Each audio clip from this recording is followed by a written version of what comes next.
నువ్వు ఇంటర్వ్యూకి వచ్చినావు కదా అమ్మా, నేను అడిగే ఆన్సర్కు జవాబు చెప్తేనే నీకు జాబు. ఫస్ట్ క్వశ్చన్, ఈ జాబ్ చేయాలనుకోవడానికి రీజన్ ఏంటి?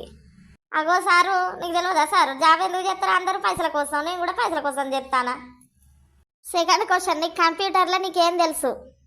ఏంది సారు, దానికి ఏమన్నా ఆన్సర్ ఉన్నదా? కంప్యూటర్లో ఏం తెలుస్తుంది? కంప్యూటర్లో నాకు ఏం తెలుస్తుంది? కంప్యూటర్ తెలుస్తుంది. ఏంది? అవ్వో, నువ్వు ఇచ్చే ఆన్సర్ నేను షాక్ అయినా. షాక్ కాకుండా షేక్ అవుతారా సారు? చిన్న చిన్న క్వశ్చన్లు కూడా అత్తలేవు. మీరేం మేనేజర్ సారు? నువ్వు చెప్పింది రైట్, మళ్ళీ నాకే రివర్స్లోకి వచ్చానా? That is my speciality. అబ్బా శబాష్ శబాష్. నేను కదా అమ్మా నిన్ను శబాష్ అనేది, నువ్వే అనుకుంటాను. చెప్పిన కదా సారు, నా ఎవరో మెచ్చుకోవడం కంటే నాది నేను మెచ్చుకున్నది నయం. నీకు టైపింగ్ వచ్చా అమ్మ?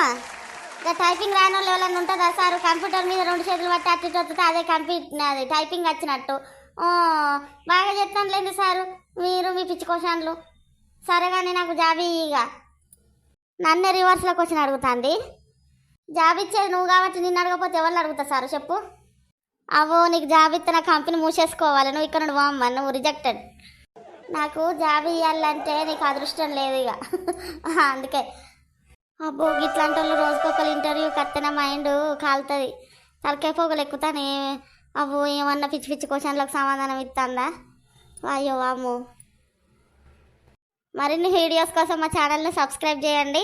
మీరు ఇంటర్వ్యూకి వెళ్ళినప్పుడు మీకు ఇంటర్వ్యూ ఎలా జరిగింది అన్నది కామెంట్ చేయండి. ఇప్పుడున్న జనరేషన్లో ఇంటర్వ్యూ కామన్, కానీ ఇంటర్వ్యూకి వెళ్ళేటప్పుడు మస్తు భయం అవుతుంది కదా, అవునా కాదా చెప్పండి.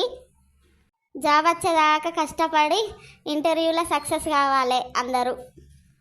కామెంట్ మర్చిపోకుండా మరి.